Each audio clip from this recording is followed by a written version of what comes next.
Hello there, Mad Mike here, and welcome back to the channel. And today I wanted to look at something kind of fun that was actually put out on Twitter by James Gunn and kind of give my commentary on it because it is an interesting kind of a subject, is the idea of sequels to films that are better than the originals. Now, the general rule of thumb when it comes to sequels is they are not better than the original. The original is the best film. Now, the only criteria that Gunn gave for this was that it had to be a 2, so it couldn't be like, you couldn't have SpiderMan 3 in there. Well, not that you would, but that just came to mind off the top of my head. Or Return of the King or something like that. You couldn't have one of those. It has to be a direct sequel to the first film in the series. So with that criteria, I'm just going to go through this list and kind of just give my thoughts on it. And some of them I do agree with, but others I think are kind of a little bit out of left field. So let's just kind of go down the list here. So the first one up is one I vehemently disagree with, and that is Toy Story 2. I think Toy Story 2 is the weakest of the first three films. I haven't seen the fourth film. The third film is extremely good, and the first film is extremely good. Now, that could also be because I have a little bit of an emotional attachment to the first film, since that was when I was a little kid when that film came out, and I loved that movie. I do like the sequel as well, and I think it's better done from a technical aspect because the technology had evolved to that point where they could actually do a better film. Same thing with 3 and 4. But I think that the first one, the nuance of it, the exploring of this kind of world that exists in this confined little space in this one home, and more specifically in this kid's bedroom. I thought that was really interesting. I thought it was a different take on kind of the living toy aspect, because we had seen other adaptations of similar things, like stuff like Chucky or Puppet Master, stuff that was in the horror genre. But nothing necessarily, not a whole lot necessarily aimed at kids. And it was also kind of the first. It was the first 3D animated film, the first one that was fully out there and was realized. And it was the first film that was put out by Pixar. So it had a lot of that stuff going for it. But accolades and everything aside, I still think the first movie is a stronger film because it's more emotional, because you have this whole thing with Buzz Lightyear where he doesn't know that he's a toy. He thinks that he's an actual space cadet. And then over the course of the movie, his reality is just broken down to the point where he's just a broken, shattered toy, and he can't, or being, I guess, because he's sentient, but he is a toy. But the realization that he is actually a toy is what winds up breaking him in that movie. And it's a very emotional kind of movie, especially for the end of it. But I don't really think that the second one has that. It doesn't have that kind of emotional attachment. It's just kind of a continuation of the story. And yeah, there's some elements to it that are fun. You add in some of the new toys, like the two characters from Woody's kind of collection, and then the third character who was the miner, who was the evil guy. I can't remember. Names are escaping me. I remember Pokey as being the horse. I can't remember the other two. If anybody wants to stick that in the comments, it make me look like a dipshit. But that's Toy Story 2. I don't agree with his choice on that one. But moving down, Godfather Part 2, I really don't agree with that one. I think that Godfather 1 and 2 are equal, because it's really one duality. It's really one film, more or less, if you really want to break it down. It's just kind of split up and pieced into different areas. It's not like you have a different entry in terms of, like, it's not like a Friday the 13th where you have just, all the entries are kind of, all over the place. Godfather 1 and 2, which were both done by Francis Ford Coppola, it's really one long story, because we get to see the journey of Vito Corleone and then the journey of his son. And I think that both of them are kind of equivalent in the quality that they present and the stories that they present. And the acting, too. The acting in both is amazing. And they were big movies for younger actors like Robert De Niro and Al Pacino. So, yeah, I don't agree with that one. I think they're equal. I don't think Godfather 2 is better. Now the next one I do agree with from an objective standpoint, and that is Spider-Man 2. Now, Spider-Man 2 was, I believe, 2005.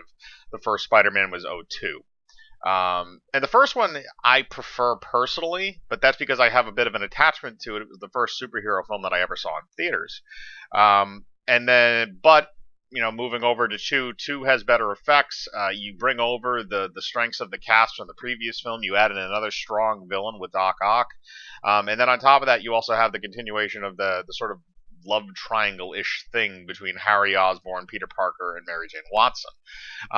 So all of that movie really worked, and it was a really good sequel. And I think it was better than the original. I will agree with that. The next one he has on the list is Bad Lieutenant Port of Call, New Orleans. I have no idea, never seen that movie. The next one is kind of a tomato type of thing, and I'll kind of come back to this one at the very end. And that's Evil Dead 2. Now the thing with Evil Dead 2 is basically kind of like a sort of soft reboot to the first Evil Dead because it kind of recaps the events and changes things from the original, and then it carries on further than the original did into newer territory. I think Evil Dead 2 is superior from a personal aspect and from a film aspect, but they're two different genres of film. Evil Dead 2 is closer to a horror comedy, whereas the first Evil Dead is a straight horror film. So you gotta kind of weigh that a little bit when you have movies in a franchise that kind of differ in tone pretty drastically. But I will say that I do agree with Evil Dead 2. Shrek 2, I don't remember enough of that movie or any of the movies in that series past the first one to pass judgment on that. The next one I also agree with, and that is The Dark Knight. Now, obviously, that's kind of a given. It was I think it is still the highest grossing Batman film of all. No, sorry, Dark Knight Rises actually passed it, but for a time it was the highest grossing Batman film of all time, and it's still number two, not by much. So The Dark Knight is a really, really good film. I love the acting. It's directed by Christopher Nolan, so of course it's going to be amazing with the cinematography and the way everything works. The practical effects and the special effects in it are really good. The CGI is used sparingly. The fact they actually flipped a semi-truck in real life to do that scene in that movie with the Joker was amazing. But yeah, that one deserves to be there. Totally understandable. That one makes complete sense. Bride of Frankenstein. That's one that a lot of people like to put up as being better than the original James Whale's film, and I believe both of them were directed by James Whale. But I like the first one better. I like the first one better because it's kind of you get to know the monster a little bit. But it's still kind of a monster. You understand certain things.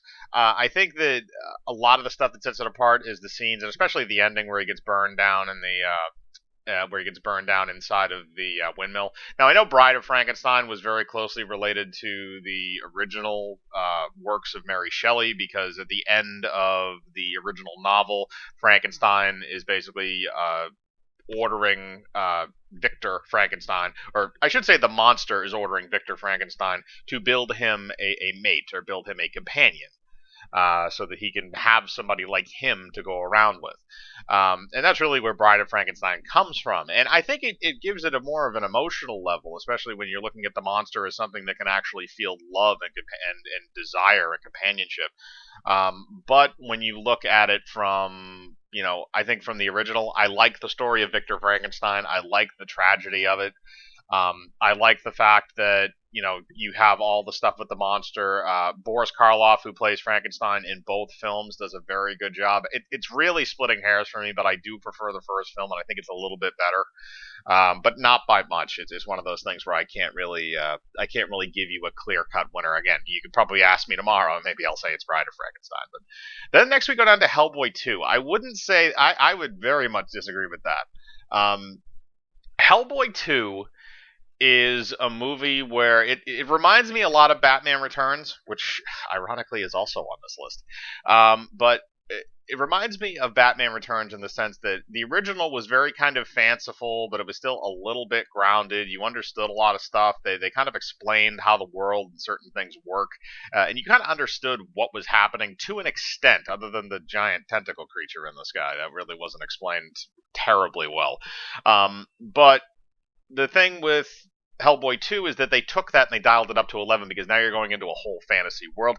I will say this, the practical effects for the second film were much better. I think it was better made in terms of, again, in terms of a technical aspect because it was, it happened, I think that was '07. I want to say. I can't remember exactly, but '07 or '04, one of those 2 years, was when Hellboy 2, the Golden Army came out. And the other thing is I think that adding in the other characters in Hellboy 2 kind of made it not as good. Like I didn't like the slapstick humor elements, the stuff where you have Seth MacFarlane who voices the German guy who can turn into a ghost again. Name escapes me. If somebody wants to post that in the comments. But the stuff where like he's bashing Ron Perlman's face in with the lockers in the locker room after Ron Perlman punches him in the head. Yeah, it's not really that great. I don't like it. The CGI is meh, at least for that instance in terms of the actual ghost CGI. But again, it's kind of a meh thing for me. I prefer the first one. I'm not a huge Hellboy fan in general. I do like the series. I do like the comics, and I do like the at least the films that have been made aside from the 2019 one. So I'm not really a hardcore fan into it. I don't know if Hellboy 2 is considered to be more closer to a canon timeline. I know the first one has to do with the first comic book, but it's kind of stretched out to a ridiculous degree. But yeah, I don't know if I would agree with that one. Next is the Road Warrior. Now this is kind of a weird one for me because I love all three of the original Mad Max films, and I do like Fury Road as well, even though Mel Gibson's not in it. And Road Warrior is one of those films that I feel like it's a really good film. I'm not going to knock the film itself, but I think it's one of those films that's kind of everybody has always used it for this argument. Like it's better than the original. I like the original Mad Max better than Road Warrior.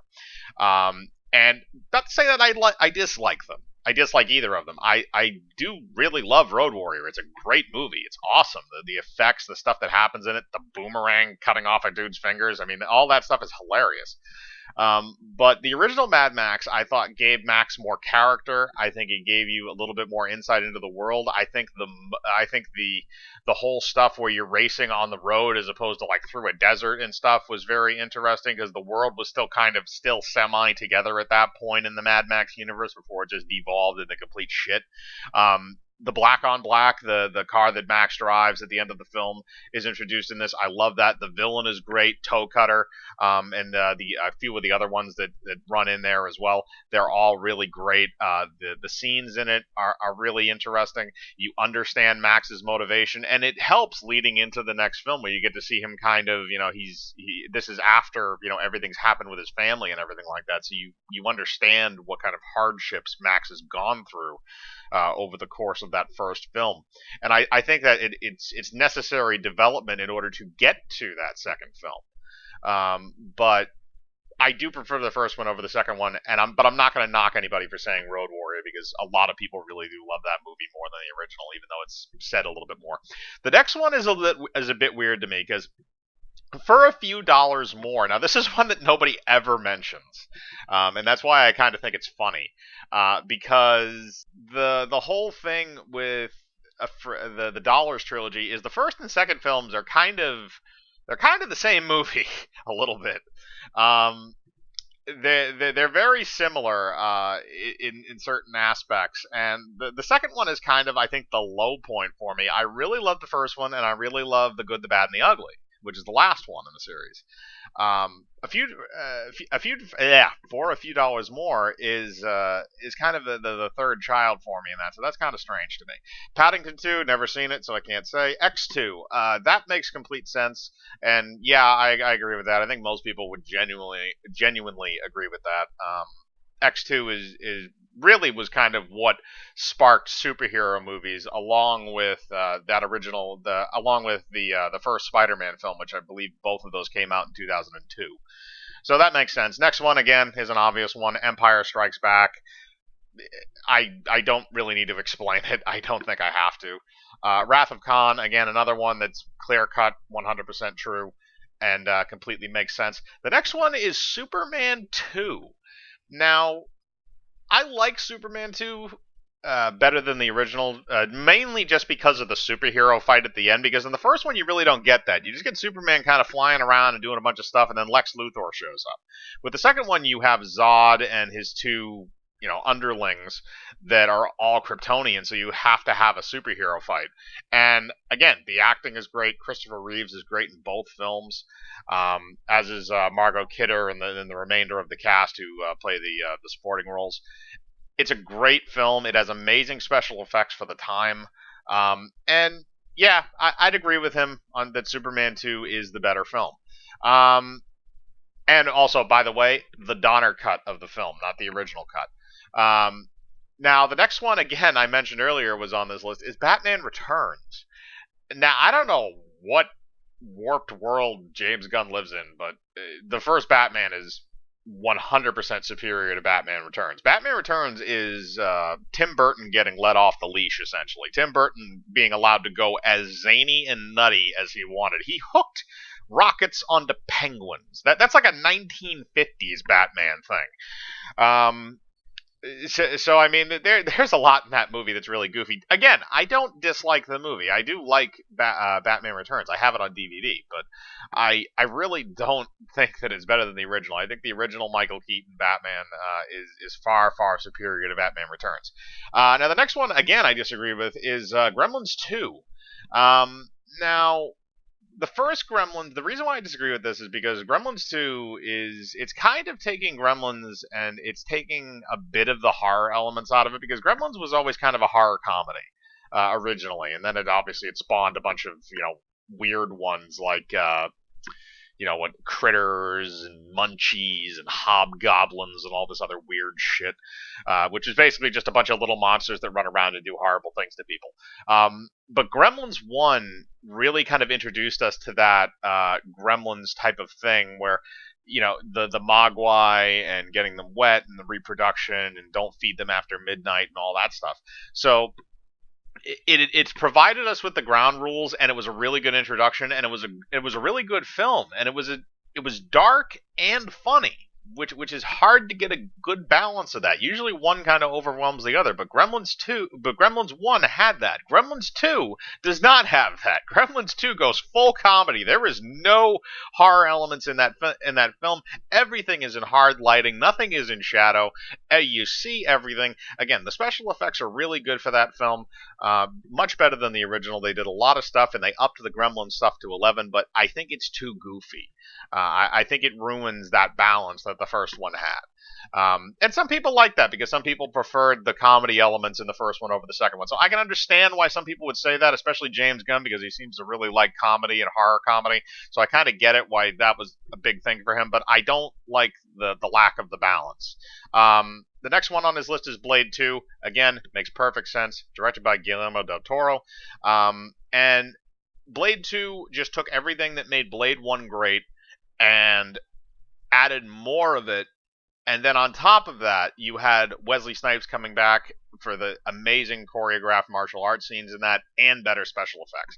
I would agree that Blade 2 is the better film, even though I really do enjoy both of them, except for the third one. The third one's kind of weird. Legend of the Drunken Master. Saw it a very long time ago, and I'm not familiar with the series as much. Desperado. Again, I've seen it. I can't remember what it is. I think it's a sequel to Once Upon a Time in Mexico, but I can't remember exactly. The only thing I remember from Desperado is Benicio del Toro having a machine gun in a suitcase. Blade Runner 2049, fuck you, James Gunn. Magnum Force, which is actually the second one, the second film in the Dirty Harry franchise. Now, this is one that nobody says, but I agree with it. And I agree with it for this reason. The first Dirty Harry movie works very well as a contained narrative because you have the Scorpion Killer, and then at the end, Harry Callahan takes his badge and he throws it in the water and he walks away, presuming that he is no longer going to be a police officer after this. and that what he's done by killing the suspect is going to remove him from the police department, and that wouldn't be shocking considering the events that happen over the course of that movie. Um, but in Magnum Force, he comes back, and really it seems like nothing happened in the first film. So that's kind of why I like Magnum Force, because again, they're all kind of little contained things, even though they all happen to the same guy in the same universe. It feels like they're all kind of different in terms of, you know, where, when, and where they're taking place, even though again they're all taking place in San Francisco. Now, the thing with Magnum Force is Magnum Force has a bit more of a it's a bit more of a challenging plot in terms of the way that it's laid out, because in Dirty Harry it's about hunting down the Scorpio killer, who's, you know, he's a serial killer who's killing people in San Francisco, and again they modeled it a lot after stuff like Zodiac and things like that. And then the Zodiac killer in real life, I mean, because the movie Zodiac had not come out in 1969, I want to say, was when this came out, maybe 68. And then Magnum Force, which was the next film in the series, dealt with a murder squad inside the police department, which was a really good idea, and I liked it. And the climax of that film is great. I think the climax of that film is equivalent to Dirty Harry, if not better. But I think the film as a whole is a little bit better than the original. Again, I love both of them. The Dirty Harry movies are amazing. I love Clint Eastwood in those. Next one, Final Destination 2. I don't remember enough about that series to judge that adequately, but I will say this. The first one was kind of... The thing is, when you have a horror movie that has kind of a cliche or a catch to it in terms of like, or a gimmick, I guess gimmick is a better word. When you have a horror movie that has a gimmick, the more times you do the gimmick, the less entertaining it gets. And the Saw franchise is basically the same thing. But the Final Destination is basically just the Rube Goldberg machine of death. It kind of gets old after a movie or two. So I'd say the first one just because of the nuance. Captain America Winter Soldier, of course, not really surprising that he has to throw away an MCU film in there. I don't know if you can technically count that because they're a continuation of films, so that might actually be the, seventh or eighth film in the series as opposed to the second. But if you're going to count it, yeah.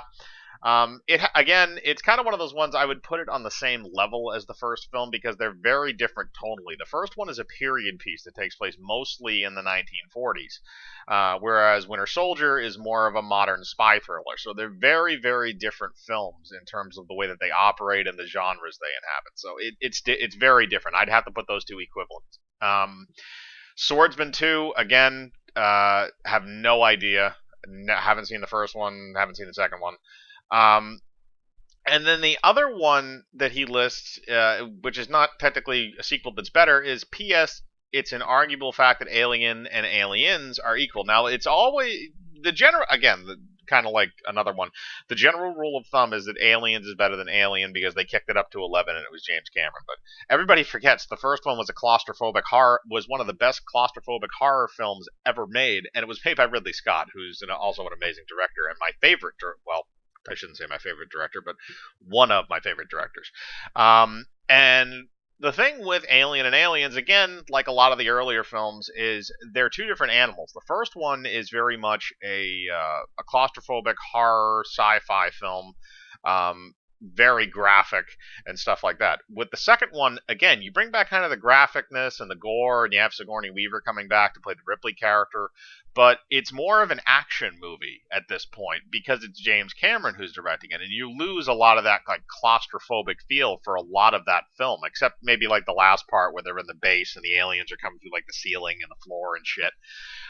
You lose a little bit of that, and at the same time you also kind of lose a little bit of the threat that the aliens pose, because one alien in the first film was enough to wipe out that entire crew. In the second film, it's you have a whole squad of Marines and they take out hundreds of them.